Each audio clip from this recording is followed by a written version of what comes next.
Bueno, ¿se me escucha bien? Sí. Bueno, lo primero de todo, dar las gracias al GIAP por esta invitación. Antes de nada, y más que venir a decir nada y contaros nada, sobre todo vengo a compartir, descubrir y aprender. Y espero también bueno, pues aprender mucho de todo lo que digan mis compañeros y de lo que discutamos entre medias. Y primero, antes de todo, ya que lo que vamos a hablar es de innovación pedagógica, antes de empezar a hablar, quería hacer una pequeña dinámica con vosotros. ¿Tenéis todos papel y lápiz? O da igual, o una tablet, lo que sea. Lo que necesito es que escribáis. ¿Sí?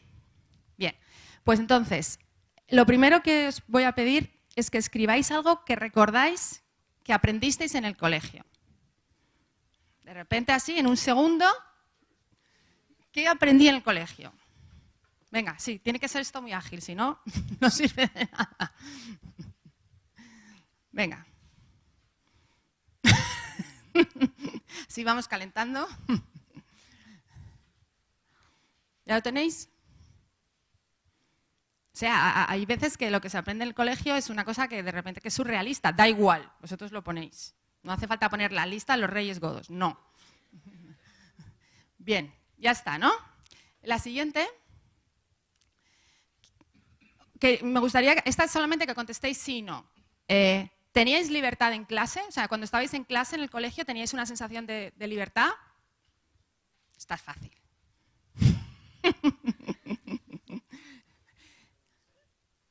¿Ya está? Tercera. Esta es un poco, aunque todo el mundo puede dibujar, o sea, aunque penséis que dibujáis mal, os voy a pedir que dibujéis. Muy rápido. Me gustaría que dibujarais un mueble que había en vuestra clase. De repente, cuando pensáis en vuestra clase de pequeño, seguro que os viene a la cabeza alguno de los elementos físicos que había en el aula. ¿Lo dibujáis? Rápidamente, o sea, un garabatillo, no hace falta aquí ser Picasso. ¿Ya está? ¿O lo del dibujo es más lento? Ya está, ¿no? Vale. La cuarta cosa que os voy a preguntar es, cuando estabais en el colegio, o incluso, esto lo podemos trasladar hoy en día, ¿qué os gusta más, ir al cine o ir a clase? Como queréis. O sea, podéis trasladarlo a tu época del colegio o si quieres ahora. O sea, tú imagínate que tienes una tarde libre y dices, ¿tengo una clase o voy al cine? ¿Qué prefiero?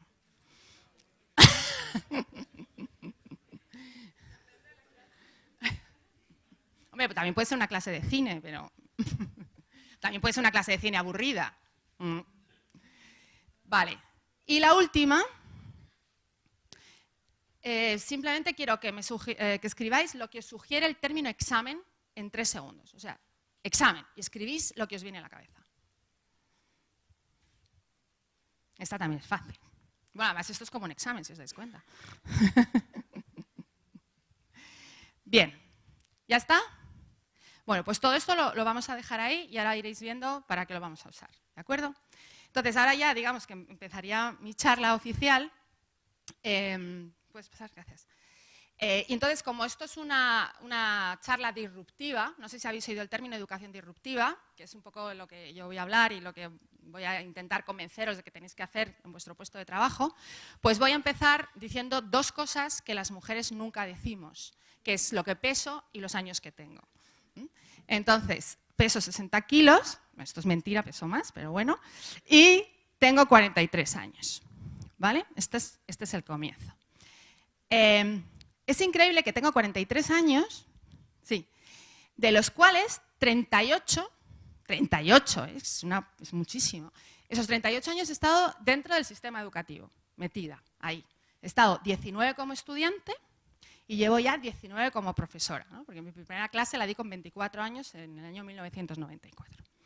Entonces, después de esta reflexión, creo que estoy súper capacitada para reflexionar sobre el sistema educativo y vosotros probablemente, si hacéis esto, os pasa lo mismo. Es que no hay ninguna otra actividad en vuestra vida que hayáis pasado más tiempo que estar inmersos en el sistema educativo. Entonces, si yo hago esa reflexión y me pongo a pensar así rápidamente qué es lo primero que me viene a la cabeza de ese sistema, no sé a vosotros, pero a mí, lo primero que me viene a la cabeza son los apuntes. Además, yo he estudiado en el Colegio Estudio, que está aquí detrás, o sea, cuando venía hacia aquí he hecho el recorrido que hacía todos los días para venir al colegio, y el tema de los apuntes era como absolutamente central. El tema de los apuntes, que era como un poco surrealista, porque resulta que tú ibas a clase, el profesor hablaba, tú cogías esos apuntes que tenían que ser como lo más parecido que el profesor decía, luego resulta que te lo tenías que embutir en la cabeza de forma súper rápida el día antes del examen, como antes no había Red Bull y eso, pues lo hacíamos con Coca-Cola y café, unos brebajes asquerosos, llegaba el día del examen, hacías el examen, terminabas el examen y cuando salías de la puerta del examen, que siempre había un corrillo ahí de gente que te decían qué tal te ha ido, en ese segundo se te olvidaba todo lo que habías aprendido, entre comillas, lo que habías estudiado la noche anterior. ¿Os ha pasado esto a alguno de vosotros aquí? Siempre. Y probablemente lo peor es que sigue pasando, o lo peor, que eso es peor todavía, como docentes seguimos reproduciendo ese sistema. No sé, mis compañeros, no les quiero preguntar, pero yo eso lo he hecho durante mucho tiempo. Entonces, ¿qué significa esto? Significa que estamos inmersos en un proceso general de educación. Yo utilizo unos términos muy fuertes, pero creo que son muy inteligentes porque se quedan en la cabeza de todo el mundo, ¿no? Entonces, este proceso es completamente bulímico, es lo que yo llamo la educación bulímica. Un proceso de memorizar, vomitar y olvidar, ¿no? Ayer hablé con mi sobrina que acaba de aprobar la selectividad con una nota altísima y ya no se acuerda nada de lo que ha estudiado para el examen de selectividad. Sí, ha sacado una nota muy buena, pero ¿qué ha aprendido del examen de selectividad? Pues no se sabe, ¿no? Esta educación bulímica, sí, lo que hace, que a mí es una de las cosas que más me preocupa, es que mata la pasión por el conocimiento. O sea, realmente lo que estamos todos obsesionados es qué nota vamos a sacar, vamos a aprobar, vamos a pasar al siguiente grado, pero realmente conocer y saber cosas nuevas y aprender es algo que queda en segundo plano, ¿no? Esta es una fotografía de como yo trabajo en la Facultad de Bellas Artes, he hecho mucho mano de artistas, y esta foto me gusta mucho de este artista, Hicham Benahout, que lo que reproduce es un asesinato en clase, ¿no? Es un poco fuerte, pero es una metáfora de ese asesinato, de esa pasión por conocer, que es lo que debería de estar en el origen de cualquier actividad docente. Además, todo esto entronca con una educación que está totalmente basada en la certificación, ¿no? La certificación es el centro del sistema pedagógico. Estos son los trabajos que yo les pido a mis alumnos, que el año pasado una alumna muy brillante me trajo este papel higiénico lleno con una chuleta, ¿no? Porque el tema del examen, las chuletas, si paso, si no paso, es realmente de lo que hablas con tus compañeros, no si has aprendido algo o has dejado de aprender, ¿no?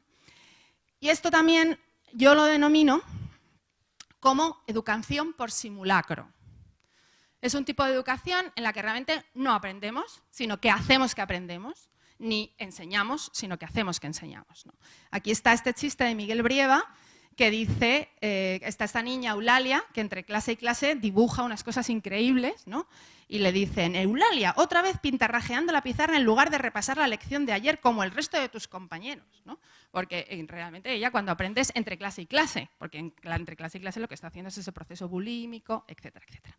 Bueno, en esto no quiero ahondar mucho porque me pasaría 2 horas hablando del proceso bulímico y creo que lo que realmente tenemos que hablar es cómo cambiar esto y ser optimistas y ver que es posible hacerlo, ¿no? Entonces, hay en esos momentos un movimiento muy grande del que comentaban antes nuestras compañeras, sobre todo desde el punto de vista anglosajón.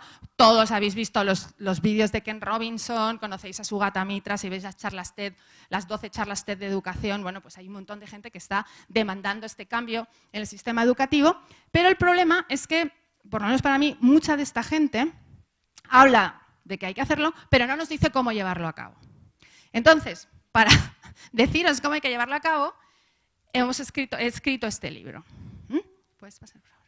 Entonces, este libro sale a la venta el día 2 de octubre, o sea, estamos ahora en primicia total.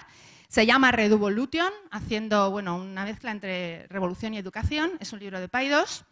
Y este libro lo he escrito yo, el texto es mío, pero si luego lo queréis ojear, veréis que es un libro disruptivo también en el formato. El formato lo ha hecho Clara, que está por ahí, que es compañera mía.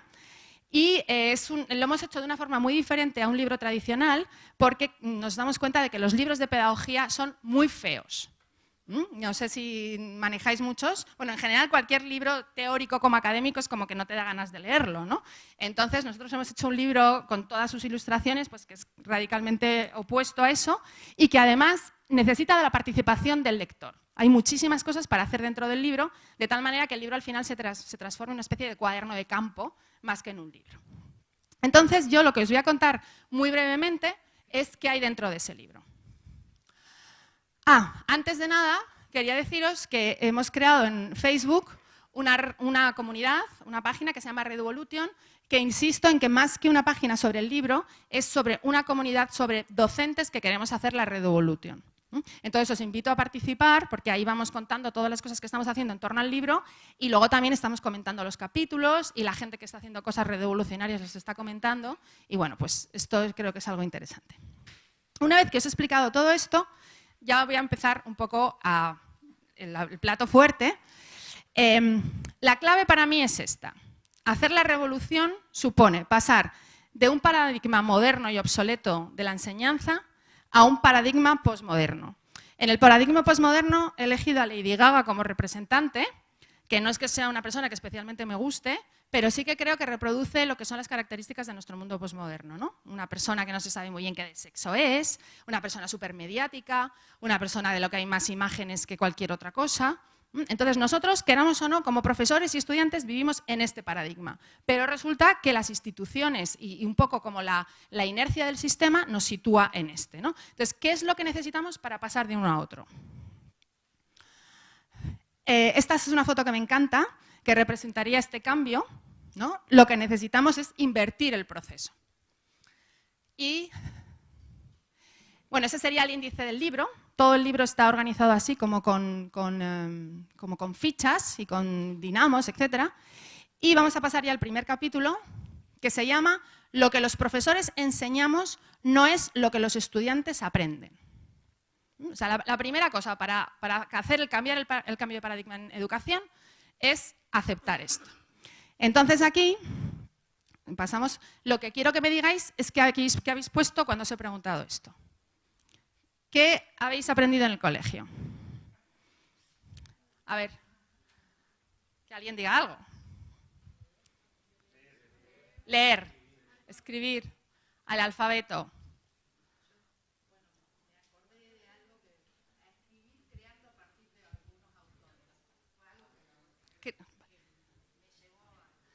Por ahí al fondo, a usar las tijeras. Perfecto. El reloj. La hora, vale. Más. Aguantarte las ganas de ir al baño. Eso es algo, todos hemos aprendido cuando éramos pequeños. ¿Alguien más quiere decir algo? Las ganas de salir. Fijaros qué aprendizajes, ¿eh? Esto es lo que nos viene a la cabeza, ¿no? Entonces, ¿qué conclusión podemos sacar de todo lo que acabáis de decir? La primera es que nadie ha aprendido lo mismo. Y la segunda es que lo que os enseñaron vuestros profesores no es lo que vosotros habéis aprendido. Y esto es una base que desmorona por completo el paradigma tradicional de educación. ¿Vale? Entonces, ese paradigma anterior, la educación era un espejo. Por eso los apuntes es el elemento central en el cual el alumno lo que hace es como reflejar lo que dice el profesor y lo que nosotros tenemos que aceptar, o sea, no es que yo quiera ir aquí, es que esto es la educación, que es el paradigma de la educación como rizoma. El rizoma ya sabéis que es una raíz que se distribuye de forma no jerárquica y es así como se construye el conocimiento. O sea, el conocimiento vertical realmente no se construye. Es una entelequia que nos han contado los de la Ilustración. El conocimiento es algo rizomático, incontrolado y que no podemos digamos, juntar y aprender. Entonces, en este capítulo hay un primer apartado que se llama El aprendizaje es cosa de tres, porque yo creo que el inconsciente es un elemento que tenemos muy olvidado en educación y lo primero sobre lo que hablo es que lo que enseñamos no es lo que nuestros alumnos aprenden. Esto es una liberación, o sea, cuando ya aprendes esto y lo pones en funcionamiento, es una liberación absoluta. Porque esto no quiere decir que los alumnos no aprendan, sino que aprenden otras cosas y además aprenden de verdad.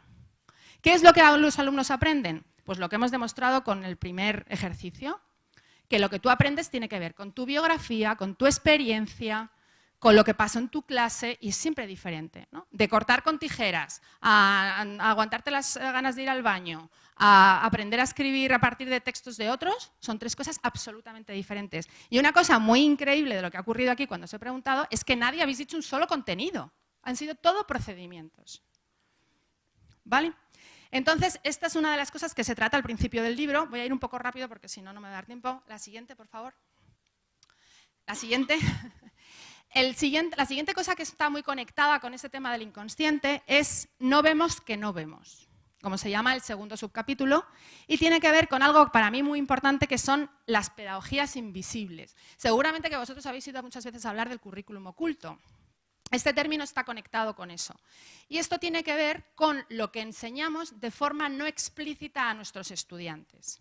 Para haceros un ejemplo, vosotros imaginaros, perdón, puedes un momento para atrás, que entramos a esta sala y esta sala está organizada de esta forma y yo cogí esa sala y la transformé en esto. Quité las sillas, puse unas colchonetas, traje cómoda, todo esto es edupunk, es lo que luego va a contar Álvaro, ¿vale? ¿Qué estoy contando aquí implícitamente? ¿O qué se está contando en la imagen anterior también implícitamente? Estamos hablando de cómo estamos manejando el poder en el aula. En las sillas anteriores, como está organizada esta sala, estamos hablando de una estructura de poder más vertical, mientras que si estamos organizándola así, es más horizontal. Esto también es una forma de enseñanza, esto es las pedagogías invisibles. Y como profesores revolucionarios tenemos que aprender a detectarlas y manejarlas en clase. Bueno, estos son más ejemplos que no me da tiempo a... Pero fijaros un poco la diferencia entre una y otra, ¿no? Es el mismo espacio absolutamente, pero yo como profesora decidí que no quería ese espacio y quería convertirlo en otro lugar. Vale, tengo otro libro que trata sobre este tema, si os interesa de forma especial, que se llama Pedagogías invisibles, el espacio del aula como discurso. Bueno, y por último, dentro de este capítulo del inconsciente, otra de las cosas que estamos conectadas con ser profesor es que nosotros, si aceptamos ese papel del inconsciente, tenemos que empezar a huir de la figura del profesor como reproductor para empezar a entendernos como productores culturales. Y esto es lo que yo llamo la figura del profesor como DJ. ¿Qué es un DJ? Alguien que coge la información, las canciones de otros y la remezcla creando una nueva estructura. Eso es lo que hacemos los profesores todos los días. Entonces tenemos que reivindicar nuestro papel como productores culturales, huir de esa historia de la reproducción y algo que me parece muy importante en la era tecnológica, que me imagino que se hablará luego, y es que la remezclar las cosas de otros es una manera de crear. Eso no es copiar, eso es crear otras cosas nuevas, ¿no? Entonces, bueno, pues este paradigma del profesor como DJ es otra de las cosas que abro en el libro. Aquí terminaría el capítulo 1 y el capítulo 2... Empezamos con esta frase, no solo hay que parecer democráticos, sino que hay que serlo. Entonces, ¿qué habéis puesto aquí? ¿Hay alguien que recordaba tener libertad en clase? Que por favor levante la mano. Vale, qué suerte habéis tenido, pero sois como 5, ¿vale?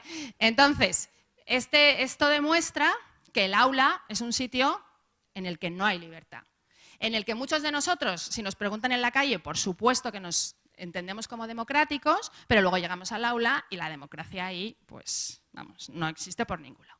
Entonces, este capítulo hablo de, también creo que son 2 o 3 conceptos. El primero de ellos, sí, por favor, es la idea de crear comunidad, de cómo las figuras de docente y estudiante tienen que empezar a desaparecer. Y también, a mí no me gusta tampoco ni lo de faro ni lo de guía. No, hay que crear una comunidad, ¿no? Esto, por ejemplo, son como yo doy las clases en la universidad y pues en estas clases, que tengo muchos problemas para hacerlo, tengo que decirlo, pero cuando alguien entra, dice, ¿dónde está el profesor? Y entonces yo digo, bien, lo he hecho bien, ¿no? Si no se sabe dónde está el profesor, es que lo estoy haciendo bien.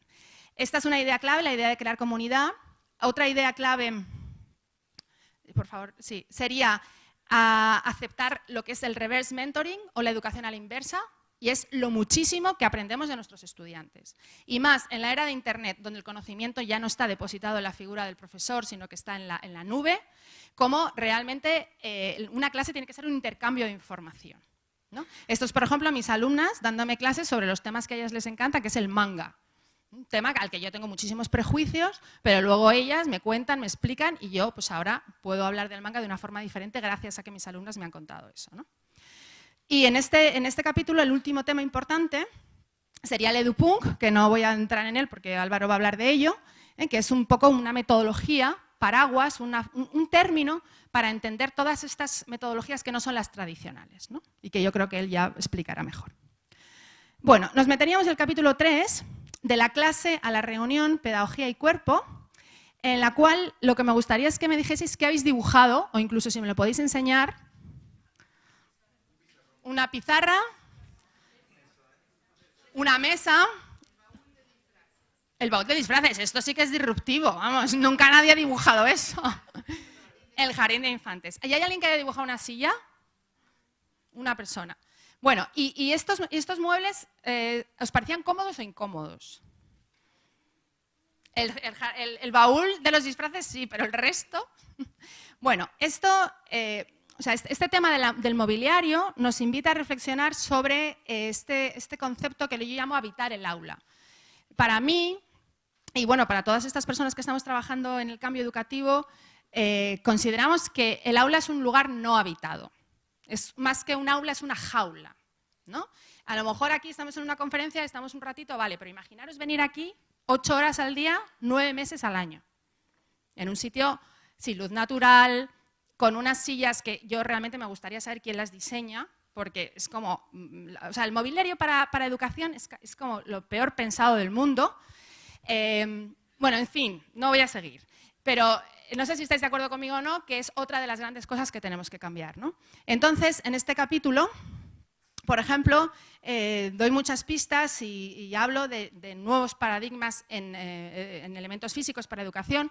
Esta es una de mis arquitectas favoritas, Rosanne Bosch, que está creando un mobiliario absolutamente diferente para dar clase, que es necesario porque realmente nuestros estudiantes viven en ese mundo posmoderno y están acostumbrados a otros ambientes. Entonces, cuando entran en una clase que es un paradigma absolutamente industrial, ya no aprenden simplemente por cómo está colocado el mobiliario, ¿no? Hay un estudio que refiero en el libro que se ha hecho el año pasado en Inglaterra que explica que cambiar el mobiliario aumenta un 25% la eficacia del aprendizaje. Entonces, esto que en otros temas es importantísimo. O sea, ¿cuánto dinero se ha gastado el Estado español en la T4? En que el aeropuerto sea un sitio precioso, magnífico, maravilloso. Miles de millones de euros, ¿no? ¿Cuánto dinero se gastan en que un instituto sea cómodo? 0. Porque ¿qué es lo importante en un instituto? Que dure, que no se manche, que todos los pasillos llenos de azulejos que parecen absolutos psiquiátricos, ¿no? Pues si tú te tienes que pasar 8 horas al día en ese espacio, pues es normal que te quieras ir cuanto antes que no quieras ir, ¿no? Entonces, bueno, pues aquí os he traído algunos ejemplos, pero hay muchos. Estos son esos espacios de Rosanne Bosch, sin paredes, que nos recuerdan más a un chill out, ¿no? Un sitio donde estás relajado, etc. También creo que es muy importante la revisión de los tiempos. Tenemos una secuencia de tiempos en la educación muy industrial, con fijo la entrada, fijo la salida, sin espacios de transición. Especialmente en la secundaria a mí me parece una locura que los estudiantes estén 50 minutos metidos en clase y estén continuamente cambiando, ¿no? Entonces, hay un movimiento muy importante que es el Slow Education, que aboga por un cambio en los tiempos también en educación. Sé que esto es a veces que suena un poco utópico, pero yo creo que se puede hacer con el tiempo que tengamos, ¿no? Y sobre todo, yo creo que es más importante evidenciar lo importante que son estas cosas, ¿no? Cuando nosotros quedamos con unos amigos, que es el paradigma que yo intento llevar al aula, el de la reunión, tú tienes una hora de entrada, pero normalmente no tienes hora de salida. No sabes cuándo vas a terminar. Y esos son los tipos de tiempos que, sobre todo en la universidad y en los másteres y tal, hay que empezar a trabajar con ellos, ¿no? Si lo que está ocurriendo ahí es interesante, nadie se querrá ir. Si lo que tú fijas son horas súper estables y encima das unas clases aburridísimas, pues lo que ocurre es que al final todo el mundo está mirando el reloj porque lo que quiere es irse, ¿no?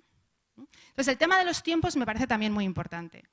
Y esto está también conectado con una cosa que a mí me parece muy importante, que es el uso de la comida, de la música, de otro tipo de cosas en clase. En la universidad, en la Complutense está, en mi facultad, prohibido comer en el aula y yo, pues como está prohibido, lo que hago es llevar la comida al aula, ¿no?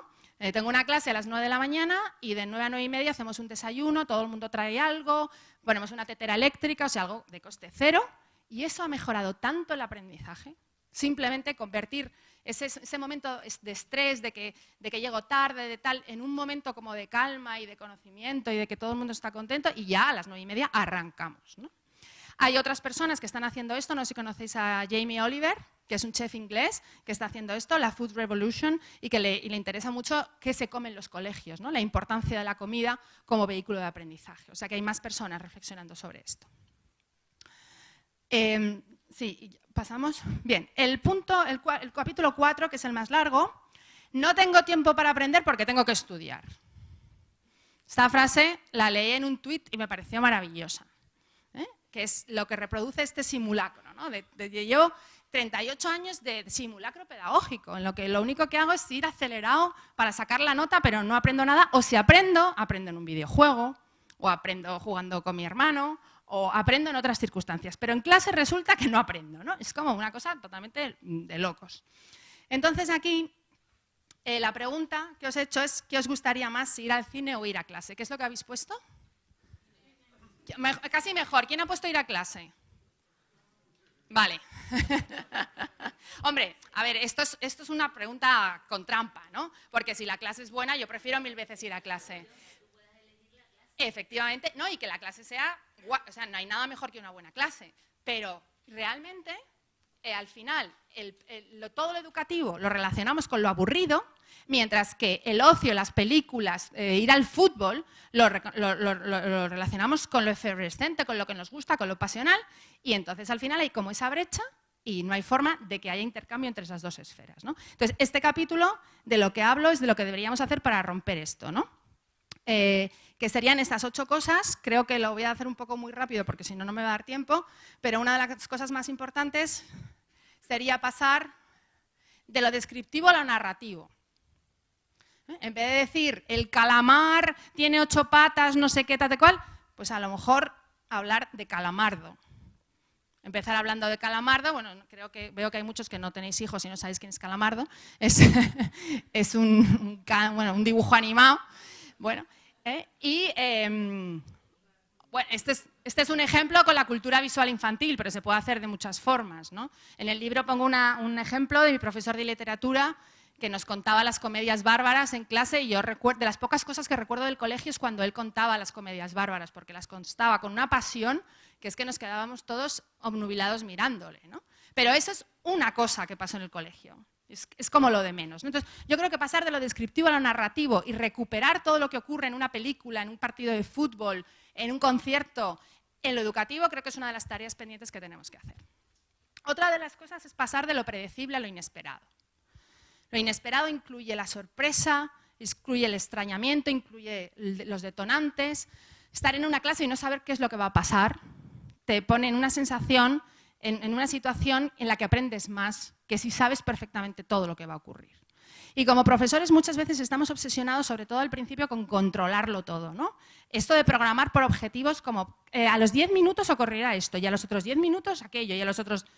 Eso, bueno, además de que es imposible, es que lo que hace es que las clases sean mortalmente aburridas. ¿Cómo incorporar todo esto en el aula? Es otra de las claves. Bueno, es que no me da tiempo a explicarlo, todo esto, pero esto es, por ejemplo, voy a contar una, que esta la hace Clara. Clara explica una clase sobre arte de relacional y lo primero que hace es hacer un zumo de naranja en clase. Entonces los alumnos llegan a clase y se ven a su profesora haciendo un zumo de naranja. Entonces eso ya te predispone a querer saber qué va a pasar después.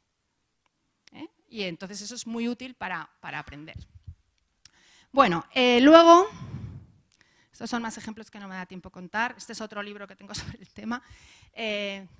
Otra cosa muy importante es incorporar lo autobiográfico como contenido, ¿no? Yo creo que muchos de nosotros nos aburrimos porque lo que nos están contando no lo conectamos con nuestra biografía, no lo volvemos personal. Yo he intentado hacer ese link al preguntaros al principio esas 5 cosas, ¿vale? Y si estoy dando clase con adolescentes, a lo mejor tengo que trabajar con sus fotos del 20. Entonces, creo que esto también es muy importante. Cuando estamos en una clase parece que es lo académico, lo formal, todo eso lleva al aburrimiento y todo eso lleva al desaprendizaje. Entonces, ¿por qué la biografía de alguien no puede ser tan importante como, pues eso, la lista de los Reyes Godos, ¿no? Entonces, esta es otra de las cosas que hay que recuperar. también creo que es muy importante trabajar con la cultura visual en cualquier materia. Evidentemente la mía es más fácil, pero no sé, hay miles de capítulos de Los Simpson que nos dan pie para trabajar sobre cualquier material, ¿no? Y creo que es algo fantástico en cualquier nivel, ¿eh? No solamente estoy hablando de primaria y de infantil, sino en la universidad. Luego otra cosa que creo que es muy importante es lo que yo llamo un videoclip vale más que 1000 palabras, ¿no? Vivimos en una sociedad audiovisual y la educación es completamente textual. Este es otro de los grandes cambios que tenemos que hacer. Intentar recuperar lo audiovisual en clase. Entonces hay un capítulo que se llama De los Reyes Godos a Call of Duty. Call of Duty es el videojuego de más éxito del año pasado, este año ya será otro. ¿Y por qué a alguien le gusta tanto jugar a un videojuego? ¿Vosotros jugáis a videojuegos? ¿Y qué pasa cuando estás en un videojuego? Retos progresivos, una serie de cosas que lo que al final hace es que tu nivel de adrenalina sube un montón, ¿no? Que es igual que cuando estás, no sé, haciendo otra cosa que te gusta, ¿no? Entonces, lo que ocurre es que la gente cuando está jugando a un videojuego está inmersa en una situación virtual, pero que entienden como real, y es que no hay quien les saque de esa situación. Me imagino que todos conoceréis lo que se llama la educación gamificada. El término gamificación viene de game, y son estudios que se están haciendo para ver cómo se puede introducir las dinámicas de juego y de videojuego en la educación tradicional. Bueno, pues esto es lo que yo digo que hay que hacer cuando lo audiovisual se incorpora en el aula. Tenemos que utilizar más el vídeo, tenemos que utilizar más imágenes y tenemos que bueno, pues incorporar todo eso que está ocurriendo en la vida real en el aula, ¿no? Y también, y esto es ya una cosa un poco personal, creo que también es muy importante utilizar el arte contemporáneo y pasar de imágenes. O sea, en las clases de plástica siempre sale Rubens, siempre sale Velázquez, que está bien, pero nunca se trabaja con arte contemporáneo. Y el arte contemporáneo, bueno, se ha puesto el tiburón de Damien Hirst, pero son piezas que conectan mucho más con nosotros que vivimos en un mundo posmoderno y que pueden explicar muchas cosas, ¿no? El final de este capítulo se llama Estudiar no sirve para nada. Esta es una frase de Roger Swan, que es un teórico norteamericano, que dice esto, y además es que estoy totalmente convencida de ello, porque lo que él propone es dejar de memorizar y pasar a hacer. Dejar de que las clases sean ese simulacro a que se conviertan en experiencias, ¿no? Entonces, para esto hay como 3 claves. La primera es trabajar por proyectos, que esto es algo que seguro que todos conocéis, que no hace falta que os lo cuente. La siguiente es que estos proyectos... ¿Pasa o no pasa? No pasa. Ahora, que esos proyectos se lleven a cabo en la medida de lo posible en el mundo real. Es decir, que si unos alumnos, como es este caso, ¿no? Esto es un proyecto de Clara, que se llevó a cabo en un instituto. Se ha ido, bueno, no pasa nada. Entonces, ese proyecto no solamente se diseñó en clase y se hizo en clase, sino que se llevó a cabo en un instituto, puesto que era un proyecto de arte para el mundo real. Y la tercera, estábamos al final, tiene que ver con recuperar algo que a mí me parece maravilloso y que en la mayoría de los actos académicos se olvida, que son las dinámicas de campamento. Yo no he aprendido nunca más que en los campamentos de verano. ¿Qué ocurría en los campamentos de verano? Que no había notas, no había certificación, no había nada, y ahí era donde sucedía el aprendizaje. ¿Y por qué sucedía ahí el aprendizaje? Porque lo que estábamos viviendo era continuamente experiencias, dinámicas de grupo, además pues múltiples, entendíamos a los monitores como nuestros amigos, más que como figuras como profesorales, y entonces recuperar otra vez lo de las dinámicas de campamento me parece básico para pasar de lo que es ese simulacro a la experiencia. Estaríamos aquí, muchas gracias. Vale. Por último, tendríamos el último capítulo, que se llama De una educación basada en la evaluación a una educación basada en el aprendizaje, ¿no? Esta frase yo también considero que es uno de los grandes problemas que tenemos. Nuestro sistema educativo no está basado en el aprendizaje, está basado en la evaluación. Y esto es una clave que hay que romper, ¿no? Entonces, ¿qué es lo que escribisteis cuando salió la palabra examen?